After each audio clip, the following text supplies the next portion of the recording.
The Coffee People podcast is presented by Roastar Coffee Packaging. Roastar is a digital printing company that makes custom printed packaging for coffee products. They work with small, mid, and large coffee roasters nationwide. Go to roastery.com to learn more about their fast turnaround times, high-quality packaging products, sustainability efforts, and low printing minimums, which enable your small business to tell a really big story. If you are ready to upgrade those coffee bags, go to roastery.com. I know you are. I intentionally did not watch your YouTube channel before this because I wanted to learn all of this with you. Cool. But I Good. was a little nervous because you have so much content out there that I was like, I don't know if I'll be able to keep up in this interview. Oh no, I feel like it's a good idea to come in with a fresh blank slate, Yeah. I think that's more fun for sure. And however you want to run it, it's all good. There's going to be value somewhere for someone.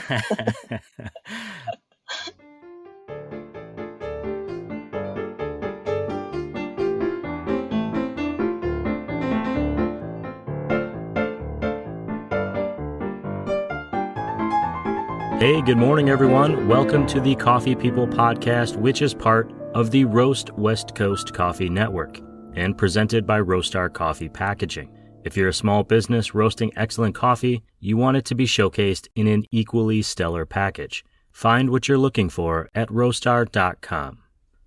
I'm Ryan Woldt, and this is the Coffee Podcast where we meet interesting people connected to the world of coffee. Today's episode is the very first of Season 9, and if you're listening the morning this drops, it is also the 3-year anniversary of Roast West Coast.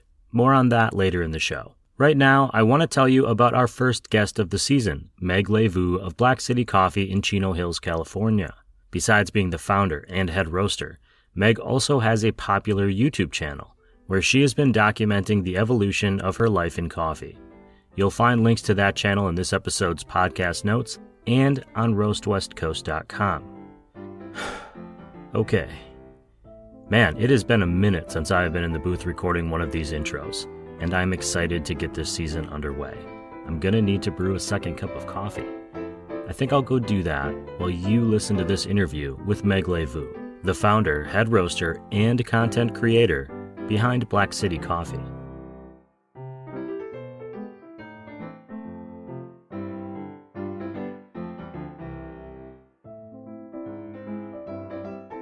My name is Meg Le Vu. I am the roaster, owner, hobbyist for Black City Coffee Roasters here in Chino, California. I have a ton of questions. Hopefully we get into most of them, but I'd like to start just a little bit of some backstory about you. Obviously you have Black City Coffee Roasters now, but what were you doing before? Who were you in that world before this came about? Yeah, before coffee was just, a regular coffee drinker. I still currently work. Like I said, this is a hobby for me. I've, officially decided and told my audience, I was like, hey, I'm not going to pursue this as a career because I was really, really thinking about it and really trying to consider it. But we were looking at it as in terms of where the grass is greener versus wedding photography, which is what we do now, which I'm currently doing. So my role in wedding photography still is to handle all the client meetings, client consult, email, coordination, sort of like a manager and a gopher, if like, that's just what you do when you have your own business. So we're a husband and wife team. We're kind of family run. My sister works with us. So we're a really tight crew over here. And that's our moneymaker, our breadwinner. And that's how I'm able to roast on a Mill City roaster for a hobby, dude. Like, that's crazy. Yeah, and then before that, I was got my degree in health science, and I inspected for the county of Riverside hazardous materials waste management, and I would just go around to every business and inspect them. Yeah, that's what I did before. That's intense. Did you have to wear like a hazmat suit? No.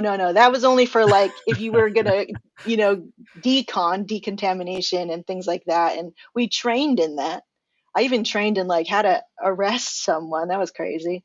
And we did a Oh, lot of cool. training and things like that. And you got to work with fire department and police and like DEA, so like drugs and meth and stuff like this.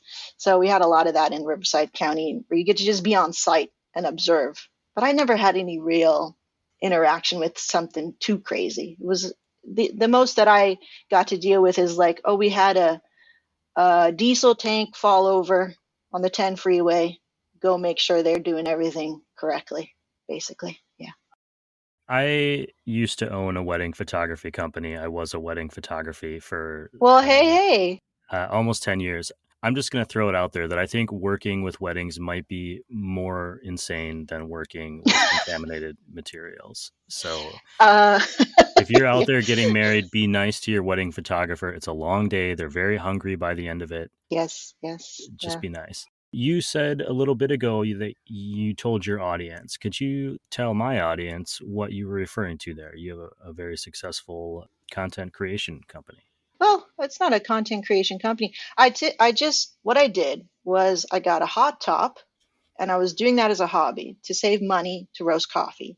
I made a video about it because there was really not a lot of content out there because I was confused. I was legit confused on what to do. And I was like, you know what? I'm already used to making content.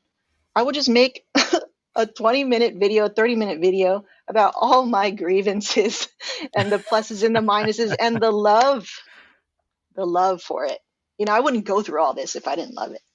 So I made a video and that did fairly well and people were grateful for it. And I was like, you know what? This is fun. I like documenting my struggle and me learning and being like, why does this taste the way that it tastes and how to roast this and whatever. And then I really fell in love with it. And then we got that Mill City Roaster. And then I was starting to really consider, do I want a career in coffee? And I was just really unsure about it. I never really fell, forward into that, still being like an entrepreneur. I just never really did it. And I was like, well, why? Like, if I love it so much, why do I have this personal block with it? And so I decided to discover that and explore that with content. So I don't make content for any other like businesses or anything. It's all for in-house stuff. So for Black City Coffee, yes, I blog about coffee and I have a YouTube channel and I've just slowly been growing that and people tune in. It's a very small audience, but we're tight and it's a cool community. It's cool. And I don't find myself on one side of the fence or the other. I'm just like, this is what I do. Take it or leave it. And I like that better versus espousing beliefs or whatever like that. Even though maybe you'll find a video where I do that, where I'm like, Sure. it must be this way or whatever. And then you'll see the progression of just who I am as a person, how I've evolved. And it's all there for you if you wanted to waste your life. But like, it's, I mean, I'm just Don't say that. I don't documenting. want people to question listening to this show either. No, I I mean need my you. channel and all the old stuff. I'm just not that person anymore. But I leave it there to show that that's what a human is that we evolve and we change our mind and we change our opinion and we grow, da da da. And I thought that coffee was a great medium to do that personally. I like this. I like making content and talking about the personal growth and just getting a little bit more like in depth on the psychological things that go on in your brain. And I think it's a really cool medium to explore that. I always did that before coffee, but I feel like coffee and self growth and self help is kind of an icky word nowadays, but like I like doing that stuff. It's supernatural for me. It's therapeutic for me. So I don't have a company per se, like I just make content. And you're prolific. I will say that. There's a lot of comes Yeah. out. If you're listening to this show somewhere in the world, there's a link to Meg's show in the podcast notes, wherever you're listening. I promise you that. So you can go and watch it after this interview. Since we are talking about coffee, I'm wondering if you had a first experience with coffee that made you think, yeah, this is interesting. Maybe you weren't at a point where you're going to say, this is a medium I'm going to use to express myself yet, but Mm. something that kind of struck you as this is more than just a cup of coffee somewhere.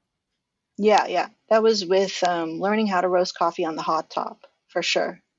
Well, what made you do that even the first time? Like, what on earth would make you think, oh, you know what I'm going to do today?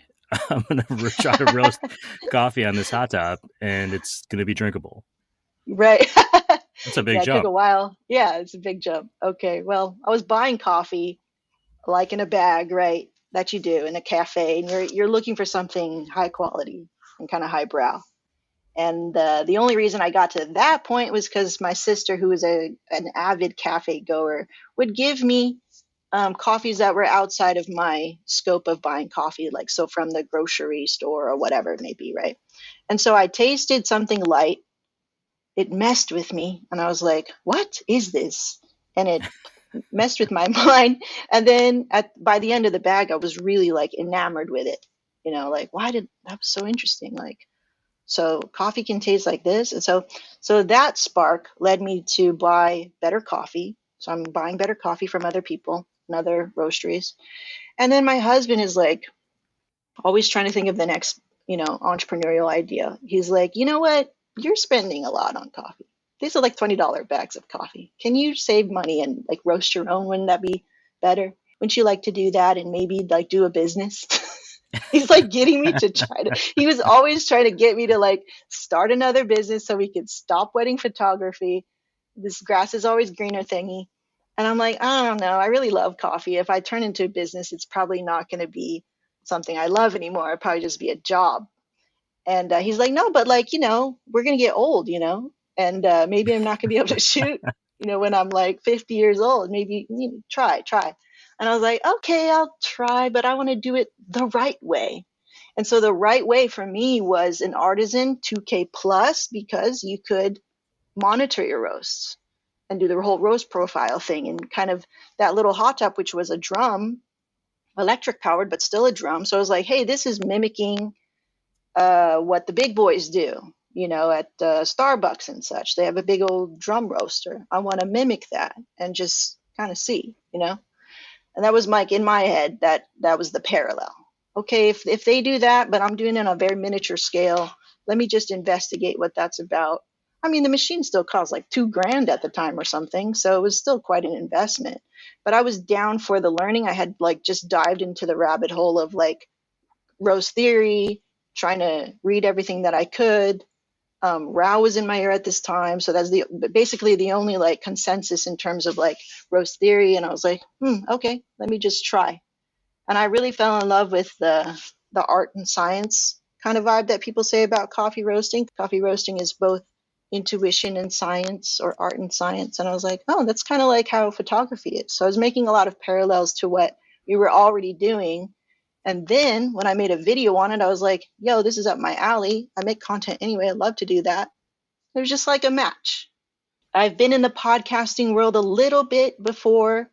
Like I was kind of like almost a part of that, the podcast movement space, 2012-ish. Yeah. Yeah. So I was trying to do that a little bit. I kind of got at it. I didn't like the vibes there too much in the end of it all. And I was like, well, I still like talking on camera and talking about things and making content and that sort of thing. So maybe these are a match. And so that's sort of like what kept going. And then there was a positive response on YouTube. I was like, cool. I mean, I would have done it without it because I like to do it. I was like, because a lot of roasting, learning how to roast in the beginning is very frustrating, but then you love it and you're like, so I still needed to do it anyway, for my own sanity. That's a really interesting point, and I think one that is common to a lot of home coffee roasters, hobbyists who turn professional, selling their product, is that they're doing this anyway, and they have to figure out how to justify it in the rest of their life. I know for Justify it, me, yes. Yeah. this show is 100% something that has to come out, and it gives me incredible anxiety thinking about building up to every Yeah. episode, but I have to Yeah. do it, and I'm so Right. excited, and I have such a great time doing it. But then I had to figure out, how do I spend all this time where I'm not like doing something else? And that's why the Yeah. show is a business. Got it. Yeah. You start roasting, you're kind of growing in that world. You have a science and art background, which is kind of interesting that it led you this way. And the Yeah. channel comes about. When did you start thinking that you were growing enough that you wanted to turn just roasting for yourself into a bit of a brand that maybe you shared? You haven't decided yet. This isn't going to be the future. Mm. So what motivated a brand and kind of this is a representation of what I'm doing and giving it to people to try? Right. What did that feel like? It felt like just a natural progression of things. I'm someone who loves to like put my stamp on stuff and personalize it. And if I buy something, I want to now make it mine. So if I buy something, it's awesome already, cool. And now my little touch is like I put a little stamp on it. I engrave it. I buy something that is homemade or I made, and now it's mine. So I'm like that. I'm like a craftsman. I like to do that stuff. Like if you find me in my spare time, I'm always trying to like invent something to solve a particular problem at home, like build something or whatever. And I get that from my dad, who's always just like inventing stuff and like tweaking it just a bit. I also get it from my husband. You know, he's taught us all how to shoot in his style because that's really the only way it works. And so we call it KOV standard over here, but basically he has a certain eye, and what he'll do is like he'll maybe see something that he likes, but it's not his yet. So he'll put his tweak on it and put his stamp on it until it fits what he's looking for.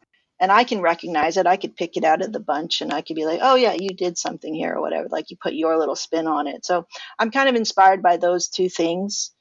Even my mom, who would be like, she would watch Giada De Laurentiis on the Food Network back in the day when we were in high school, right?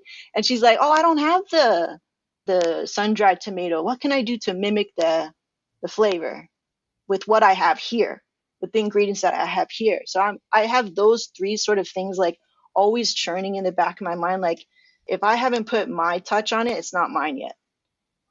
Like I want to make something new. What I was going to ask is about the name and the branding. You know, the touch you did put on this roasting. Where did that come from, and what does it Mm. mean? So what we have now is like a third iteration of the sentiment, which is to be curious and discover coffees that you love. And that sort of thing that like I was like, man, I love that feeling of like discovering something new and following my curiosity like that.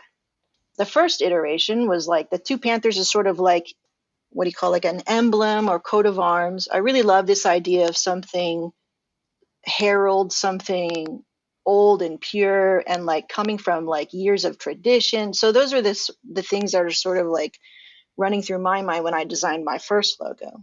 And then I did a second one just because I had to. They were like, this is very low resolution. Can you give us something better? And I was like, well, dang, I can't replicate. I don't know how to do that. I'll just make a new one and make it full resolution so that you can print whatever I was trying to print. And then I was like, okay, let's roll with it. I'm a quick start. I'm just like, let's if it checks all the boxes for me on a big picture, I'm going. I'm not like it has to be perfect. The problem is like you waste a lot of money doing time and money. You waste time and money making very fast decisions like that. Anyway, I get to this point where I'm at a crux. I'm like, I think I'm gonna take it to a business. I think we're gonna become a business, and I want to maybe like get a warehouse and do that and become a roaster, not a cafe, a roaster. That was a big distinction for me. Again, I don't think you need to do this. You know, this is me. This is a personal itch that I have, I think, as an artist. I like to put my stamp on things. So I hit up Jared's designer from Hasea Coffee Source. He's like, yeah, he's great. His name is Nathan. And he's really good in his like, discovering a mark for you or a logo, right? I was like, cool, let's do it. It's a high investment. It's well worth it. It's so in depth in terms of like the questions that he asks you in terms of what do you mean when you say this, and how can we translate that into design? And so we came up with this mark of like it still has all the heraldry there. It has the two panthers. It has the shield in the center. We kind of explored this as a means of this upward movement. You see that like triangle there. There's a lot of triangles sort of like within the mark itself. This upward movement of always progressing forward, always evolving, which I really bring in my my YouTube channel, sort of moving forward all the time. And the shield of like kind of protecting this idea of good coffee, good ideas, good faith. And we can go on and on and on about it. I have many videos on it. You talked about prolific. Like I went so in depth and shared because he invoked that from me during our meetings, which I thought was so helpful. And I thought people like would benefit from that because a lot of times we just do what I do, which was like, yo, I'm feeling this, make it. And it's kind of maybe sloppy, a little messy, a little busy. And how do we distill that? We talked a lot about distilling these ideas down to these very like more powerful marks. And so we have this like on IG, it's just a circle with the arrow or the mountain or that progressive movement forward. And it's a little off center too, because yeah, we're not perfect. I was like, oh dude, you are so good. Like, I love that. Let's do it. Do you find that same kind of theory, that same distillation of ideas has rolled over onto your roasting efforts? Yeah. Where in the beginning you were like, I got this thing and I'm going to try these cool new things and see what I like. And now you have more of a, hey, we're progressing forward in both quality and understanding of what we're doing. Oh yeah, totally. If I wasn't like so, I think learn to forgive myself through that because it tends to, I think, roasting you're kind of like feel this like self pressure to be perfect because you know where this coffee came from. Once you learn where coffee comes from, you're like, oh my God, it's so hard, it's so difficult. Like oh my God, I'm so grateful. Like you don't want to mess up, you don't want to waste. And then I think that lended for me anyway. That was my experience. I was like, oh my God, this is precious, and it still is. But then to run a business with it, okay, now you have to think like a business person. They contrast each other, right? This sort of like being grateful, conserving, purist, purity, and then scale, money, profit, like in America, in California, it's very expensive here, blah, blah, blah. So these things, they kind of like counter each other. And I think as a roaster, when you're learning to roast, the pressure to be perfect is daunting. It's overwhelming. And that's why people get hella caught up on like the roast curve. Why is my number not like your number? I don't want to mess up, And that's why I started to make content about it. I was like, yo, I feel that. I totally get it. At the same time, we must just move forward, okay? Like everything can be true still, but we can still have in our intention and then the way that we produce and the way that we share information and help others and like we can still do this in a good way, in a feel good way. Sure, yeah. Maybe, and I'm just, as I'm listening to you and knowing a little bit about your background now, you're essentially kind of the middle part of this science experiment. Somebody grew that coffee somewhere and it ended up with you as the roaster, and you're pushing that coffee to another level. Somewhere on the other side of that, someone's going to brew that coffee and kind of decide the final outcome. And like any good science study, there's going to be a lot of experiments performed to make sure that you're getting there. And so just because one doesn't turn out maybe the way you thought, that doesn't mean it's not part of this bigger chain of progression and improvement. Right. Yeah. I think this like bigger picture sort of appreciation for the whole chain, Jared likes to I love going to his classes from Hasea Coffee. He's like, yeah, you're just, the roasters are part of the chain and we're all part of the chain. We're all important. And this whole thing doesn't work if we all don't, create a win-win situation for everybody. It's got to be a win-win, right? So he's always saying that. And I'm like, yeah, that's what it is. I'm just a part of this bigger chain. So a lot of it in the beginning is like, you're so worried about you, is a little, narcissistic, which is natural. It's kind of like being a little baby. You go to your adolescence and then you mature and you're like, oh, the world, we're a part of the world. We're all part of this big, beautiful chain. And you're like, okay, I'm going to get over myself. What do you call it when you're where I'm at and you're like, oh, I just want to be left alone? Yeah. Hermitdom. That's probably pretty accurate. I did build a little bunker here in my closet to talk to people. I know, that's so cool.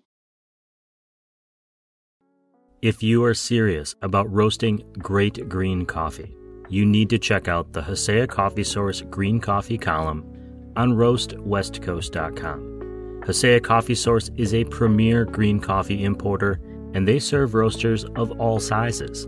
Every month, Hosea's co-founder and green coffee buyer, Jared Hales, joins us to break down the finer points of green coffee. Find the link to that column in this podcast's show notes. Sourcing coffees, you've mentioned Hosea Coffee Source, our mutual collaborator and friend. How did you, one, find a place to source coffees? I assume you didn't just, if you got lucky and found one right away and that was great, but then even though you are working with someone, you still have to have an ethos about what coffees you want to try to work with. How did you find that place and how is it evolving? Sourcing. My first was because I took a cupping class at Bodie, and Jared used to be at Bodie, and he ran the whole thing there. And that's when I was like, yo, this is crazy. And I cupped before I roasted. I still didn't know what I was doing. People were banging their spoons everywhere. It was crazy. And I was like, oh my God, I like it. And then that's where I learned, oh, you have green coffee, raw coffee first, and then it goes to this, right? So he always explains what you're doing, even at the cupping session. And I was like, oh, okay, I'll just get my coffee from Bodie because it's so cheap, right? I was like, oh my God, raw coffee is $5 a pound. And I was thinking I was going to save a lot of money or something. I was so excited. And then lo and behold, right? I'm like 20 grand in or whatever. So I started source from Bodie first. And then I think, Jared left Bodie and started his own thing. And then how did we get in contact? I think I was looking up another cupping class because I was like, yo, I want to learn more. And then I find him, I think, on the internet. I forget how I found his cupping course, but he has his cupping courses. I take him, I chit chat with him a little bit at the new place in Anaheim. And he's like, yeah, so now I source all these coffees and I'll tell you the difference between good coffee sourcing and not good coffee sourcing, and freshness, arrival, harvest, first pick, second pick, different lots. So he's giving me the insider track, right? And I'm learning a ton. And then I was like, okay, I'm just gonna buy from you now, And I was buying smaller quantities of coffee. And then he opened up this new door, which is the 20-kilo bag, which really was like really great for home roasters. And people were just like, well, I don't want to do the 5-pounder. That's so small. But I don't want to get the 60-kilo bag or whatever it is.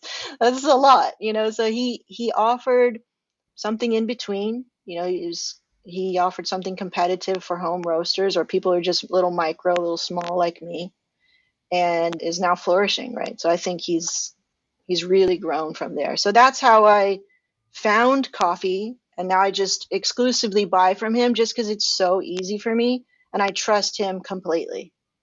The trust in that relationship, our relationship with the world is based on trust, and we can make choices on who we engage with. I think about this a lot as somebody who's always buying coffee and making choices. Part of my job is to go to different places. And so I'm always going, okay, would this be a place I would come back to because I trust they're making decisions on their side that fit the values that I have about the world. And to find that is such a rare thing. You were mentioning cuppings. I just I got to the end of a group cupping. And if anyone is listening, a group cupping is kind of like a dance because you're all working your way around a cupping table with all these different coffees to try with 1 or 2 spoons in your hand that you're also trying to at least pretend to be clean. I hate to say it that way, but like you're dipping that spoon and don't think too hard when you're doing a group cupping. Make sure you trust the people you're with. That's all I'm going to say about that. I hear this a lot, but being a female-fronted roasting operation, even on a hobbyist level, does that matter to you? Is it something you wish I didn't even ask about, or is it something that you? I mean that seriously because should it matter? Maybe not. I don't know, but it is something that when I look at like the list of guests that I have on this show, the ratios are not always even. Of whether it's, Is it all men? Not always. Some seasons we are 50-50, but it's Huh? never 70-30 one way or another. And I hear from a lot of women roasters in particular that the industry feels like it's mostly men and traditionally has been. And I'm curious if you felt that or notice it or care and if it matters. And if it does, what does it mean? Yeah, yeah. For me personally, I did notice it was all male, but it didn't matter to me. I'm a I'm a tomboy, if people haven't already guessed, but happen to married all this stuff. I never minded playing in the boys' room and being one of the boys. It was always that was where my fun was. So throughout growing up, I was always had action figures, Spider-Man, Batman, X-Men, and then always had Barbies. So I've really kind of just like wherever my interests go, I follow, and I don't really care the fact that I'm a girl. And it's never really gotten in the way of anything. Now, have I had instances of where sexism has played into like some kind of like annoyance? Sure, especially being in the wedding photography industry. I would always shoot, I was second photographer, I would shoot all the men. And yeah, some of them, I don't know, they hit on you or they treat you a certain way, or I don't know, that like less respect for sure. I still get that today. And that's probably also too because I look like I'm 13 sometimes. If I like don't put on the proper attire and makeup, I look really young. Even though I'm like 37. So I get it. But personally, to me, it does not motivate anything that I do in terms of like in coffee. I'm sort of like, my personal thing is like, I'm very purist about coffee. When I'm doing things with coffee, I do them for me and how I feel like I think it should be done. But the message that I give to others, which I've evolved this because I was pretty authoritarian about it. But I've evolved this, and I'm like, you just need to do you. I'm showing you what I do, and I always try to make that very clear. I'm like, this is what I'm doing. I'm not motivated by my sex, you know. And the fact that there were so many men, I don't know. I was just like, oh, cool. Like, so there's space for me. And if there were women, I'd be like, cool. I'm encouraged. And that's not to say that I don't understand what it means to be a woman here and as a roaster and making content, because I've had women talk to me who are way more successful than me in coffee. And they're like, I watched your video, I was inspired, and I chased my dream, and I'm now doing it. And I'm like, dude, that's so dope. And I understand that it is really like imperative to see people who are like you doing the things that you want to do. I think that that helps tremendously. It doesn't discount the fact that if you want it, you need to go get it. You need to be accountable. Don't blame, like, this is my personal belief, don't blame not seeing something to not go and chase your dream or something like that. For example, I forgot you're going to film me in front of my gun wall here, but like, I don't want to be political. I'm learning to be a hunter right now. And I don't have any women friends in hunting. I don't have any male friends in hunting. I have no friends in hunting. Okay. And so, and then trying to find women in California who hunt, it's very rare. It's hard for me right now. And I'm like, man, please, somebody who's listening to this podcast, if you want to help me, I don't care if you're a woman or you're a man or whatever, but like it would have helped me to be like, oh, cool, she's a woman, she hunts, she's not afraid, because I'm afraid. I'm afraid to go by myself into the brush and try to hunt little baby quails. Like, I'm not baby quails, sorry. I'm going to give you the email addresses to all of my cousins back home in the Oh my Midwest because gosh. they all hunt. Hook me up, Brian. I Yeah, will. I need a mentor. But so like that with the hunting thing, it would have helped me to see somebody close to me, or somebody who was talking about it, making content, talking about how scary it is for a woman because hunting is a male dominated sport. Do they feel like they're going to pull something? We're all armed, but I don't want to be, I don't know, I don't want to be in a sticky situation. And I think having somebody who could help voice my fears and assuage those fears would be great. And so that's what I think me roasting as a woman is doing for women, dealing with heavy machinery at home. What is that? What's that like? For sure. Like, I didn't learn how to smoke barbecue until like the pandemic. So I never dealt with propane. I never dealt with things like this, regulators, stuff like this. So the fact that I made videos on it, I think it helped a lot of women get over those tiny little fears that they had in their head. But it Sure. doesn't motivate me personally. But I mean, having representation means you know it's possible. You know, You know, it's possible. Yeah. my parents were entrepreneurs and I didn't think about it at the time, but I saw how hard they worked and I saw what they went through. And they had 3 sons, and all of us own our own business now. And I don't That's think so that's an cool, dude. accident, because I never, even in my career working for other people, I never thought it wasn't possible. Yeah. I knew it was going to be hard because I saw what Yeah. they had gone through. I knew that I might be poor and I might be wealthy and I might be, there's going to be a wide range of where this could go. But I knew that it could be done. And the worst that could happen would be that I would fail. And Yeah. and I have failed and I have succeeded. And you kind of go through all of those things. Like life is hopefully long and you have Yes. different experiences.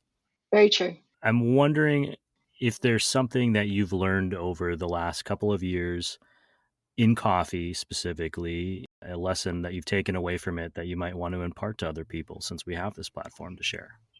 Hmm. For me, what's interesting to me is that coffee is always changing. You know, as a roaster, you have some green coffee in it, like it changes. It doesn't just stay that, right? So it'll get older. It'll maybe like depending on the ambient temperature that it's being stored or how you roast it, or there's so many variables. And I was like, yo, this is so parallel to life, like, or to yourself. Like, it's so, you're just never the same. You're just always growing. It's a parallel to life. And I find that really humbling and inspiring and like exciting because there's always something to grow into and learn. And there's always a next adventure with coffee, too. I'm like, ooh, what is this? Like, what is this varietal? How is this going to act? Or, oh, it's like 3 years old now. What's it going to do now? You know? And so I really love that ever changing thing that's happening with coffee. And even if we look back, if we zoom out, what's happening with like where coffee's coming from, different technology, different people who are coming into the space and creating content, more home roasters. There's been this explosion of like so many coffee brands, right? In the last, I think, 3 years or so. And so that's really interesting to follow. So coffee in itself, just the green itself, it's like this reverberating thing that's just like always changing, rippling out, rippling out. And it's really cool to be a part of that. And to be a part of the roasting world is really interesting too. A lot of things happening in the roasting world. And I just get to be like, oh, cool. This is cool. And then, and I've found my people too. The people in coffee world, in the world of roasting versus say the barista world, which I feel like is a different vibe. I feel like I've found my people in a way. I've never had a lot of like friends growing up. It's always like I'm like a one person at a time kind of gal, or very small groups of people. But it's cool to find a community where we're all like we're all speaking in terms of like roast curves and greens and like what this thing does at first crack and what was crazy. Oh, you get to do it gentle. Oh, you roast it really fast. So we have this secret language, this sort of club, which happens when you're a nerd about anything. And I think that's so fun and it's so cool. People recognize passion in another person. And if it's Yeah, passion about the same thing that they have, it's like this immediate connection. We can be totally different from different places, different histories. We don't even know each other's backgrounds. It doesn't matter because we have this thing that we can bond over. And I love that about coffee generally. totally. When I get into a room with a bunch of roasters, I know that I'm going to just sit in the corner and be quiet because I don't know what's going on. You mentioned earlier on that this isn't your full-time job. You're claiming hobbyist, but you do have a presence and you do roast and sell coffee. How Yep. are you connecting with people? How are you selling? How can people support you if they're listening to the show? Support this effort and your willingness to share that story with them in the future. Yeah, first of all, thank you for even listening and being here with us and being part of Coffee World. I think when you make that first step, I think that's really special. If you want to come and support Black City Coffee, I roast on a little 1K machine, and we do 12-ounce bags. I think I'm mostly known for it, not my coffee, it's painful to say, but it's for my YouTube content. If people say that to me, I'm like, oh, don't, you're stabbing me right now. Even though I know I do it to myself, because I put a lot of effort into, I guess it seems like I put a lot of effort into making content, but to tell you a secret, it's really easy for me to do that. Like, that's more second nature than me trying my darndest to roast your coffee orders when they come in.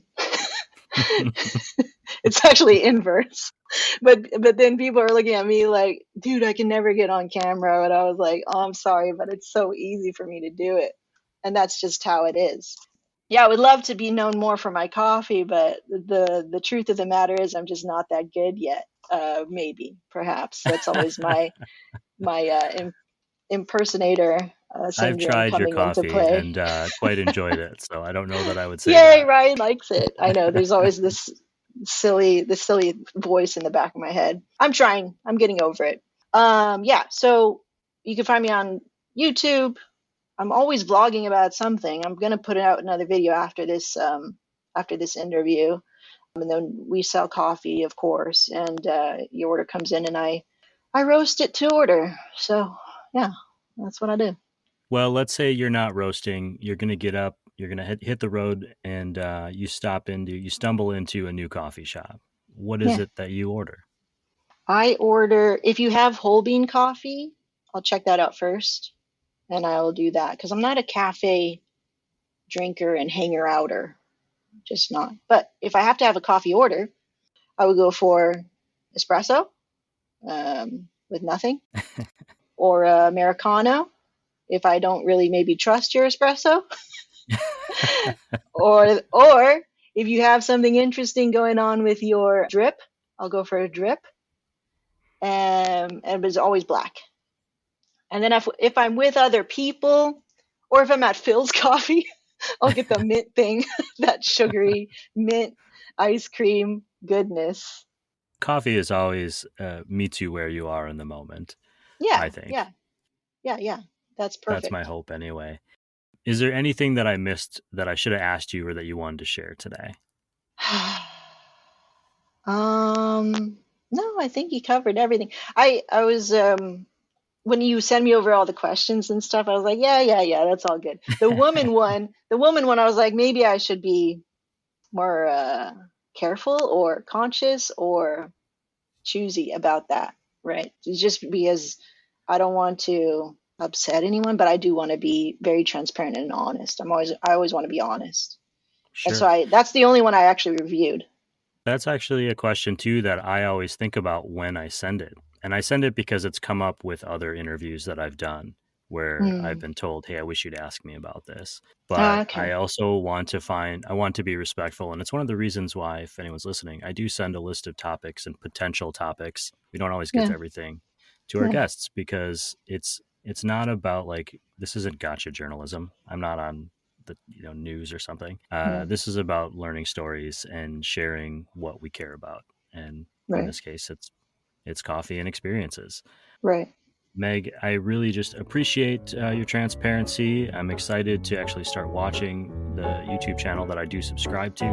Yeah, thank you. Thanks for being here today. Thank you, Ryan. Appreciate it.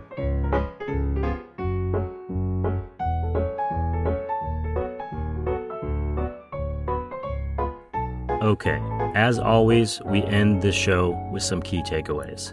Meg has made the decision to be a hobbyist coffee roaster. I'd offer up the term semi-pro. She's pursuing the improvement of her roasting skills and selling coffee, but she also has a full-time career, running a wedding photography business with her husband. I don't know the tipping point when a hobby becomes a business, but I think it might be when you realize you need to get a business credit card so you can claim some tax deductions. I think it's important that everyone listening, and this has nothing to do with coffee, but you should be nice to your wedding photographers. If you're at a wedding, be nice to the photographer. They've had a long day. They're probably hungry, and let's be honest, they are dealing with some of the more insane members of your family. So be sure they get a plate at dinner. Our guest today, Meg, has been sharing her life and the evolution of her coffee journey on her YouTube channel, which you can find at one of the many links in this show's notes. The YouTube channel is pretty fascinating. She clearly loves roasting coffee, but she doesn't shy away from sharing her frustrations and putting her growth out there as well. Her channel reflects that in both her evolution as a coffee roaster and also as a human. During the show, Meg quickly mentioned Rao. She was referring to Scott Rao, the well-known coffee consultant and author. If you search Rao, I promise you will find about 1 billion links. One thing I took from this conversation today, and from many of the chats I've had with roasters, is that the act of roasting coffee isn't just about the production process. It is also an opportunity at self-expression. For Meg, she's encouraging us all to be curious and discover coffees that we love. A huge thank you to Meg Le Vu of Black City Coffee for taking the time to chat with us today and for being the very first guest on Season 9 of Coffee People. You can find all the important links from this podcast on roastwestcoast.com and in the show's notes. You can also skip right to blackcitycoffee.com, that's BLK City Coffee, if you want to try some of their coffee. Before we give a virtual high five to all of our incredible industry partners, I want to take a moment to say thank you to all of you listening to this show or the Coffee Smarter podcast or reading the newsletters. When I saw on the calendar that we've been running this thing for 3 years, my first thought was, holy shit. Apologies, excuse my language, but that is the truth. There's no way this would have survived this long. There's no way I would have stuck this out if it wasn't for the lift I've gotten from those of you who've reached out with questions, to encourage me, to give a suggestion, or even a critique. Every time I thought I might be hitting a wall, someone, somewhere, would reach out and give me a lift. I wish I would have thought to tell you all in that moment how much it meant. You are not just listeners out there, you are part of this show. So, this next coffee is for you. For me, Roast West Coast started as a hobby and became my business, but it has always been a labor of love. I love doing this, so thank you for supporting it. Thank you, thank you, thank you. That's 3, 1 for each year. And if you're listening to this show for the first time, head to roastwestcoast.com to sign up for our newsletter so you don't miss any of these interviews or any of the Coffee Smarter education podcasts. Also check out our newest columns celebrating baristas in the industry, on green coffee, and on what a day in the life of a coffee roaster is like. And hey, speaking of support, this show continues to be free because listeners and readers sign up for those free and paid versions of the newsletter. Shout out to our newest subscriber from Thomas and Fisk Artisan Coffee Roasters and the support of our great sponsors, like Roastar Coffee Packaging. Our presenting sponsor coincidentally hails from my hometown of Wausau, Wisconsin, where they create excellent coffee packaging that tells the big stories of small business coffee roasters. Learn more at roastar.com. As for the rest of our industry partners, most have been with us for the long haul, so thanks to Ignite Coffee Company, Maria Coffee, Cape Horn Coffee Importers, Zoombar Coffee and Tea, Ascend Coffee Roasters. I'll actually be there this Sunday if you want to stop by and have a coffee with me. Moster Coffee Company, Steady State Coffee Roasting, San Franciscan Roaster Company, Crossings Coffee, Acento Coffee Roasters, Camp Coffee Company, Civets Roasting Machines, First Light Coffee Whiskey, Hasea Coffee Source, and Coffee Cycle Roasting. Chris O'Brien, the owner and head roaster of Coffee Cycle Roasting, has been my collaborator and coffee expert on the Coffee Smarter podcast. Be sure to follow that podcast wherever you are listening to this one. We'll help you brew a better cup of coffee at home. I also want to shout out Marco and Danny, the winners of our recent coffee bean guessing game at the San Diego Mountain Biking Association's annual Trail Fest. This show is part of the Roast West Coast Coffee Network, and this episode has been written, produced, and recorded by me, Ryan Woldt. Always tip your baristas and be sure to drink good coffee.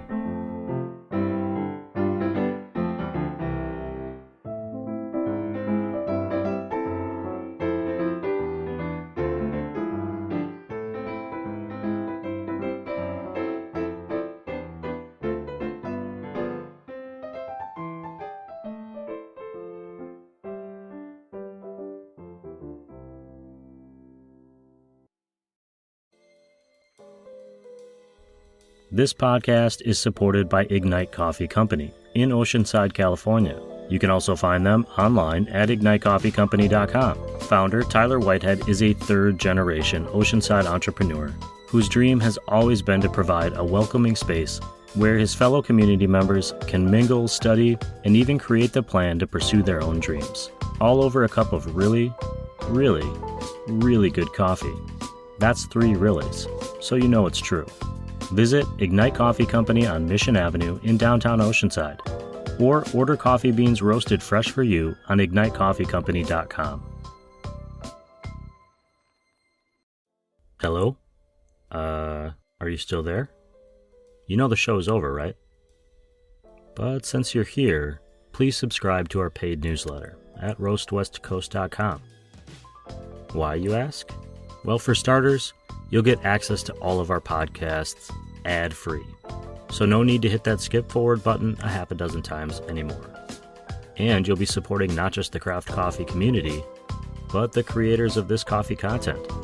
The difference between dedicating some of our life to coffee and all of it is the support of our paid subscribers. And finally, you're part of a cool club with access to all that we offer on roastwestcoast.com, including the archives, discounts on merch, and shoutouts on the show. There's more, but really, the simple best reason to subscribe is because you love coffee. You want to uplift the community and support the creators of Coffee People, ensuring future podcasts and newsletters. I can promise that those of us on this side of the microphone are eternally grateful for the support. Thank you.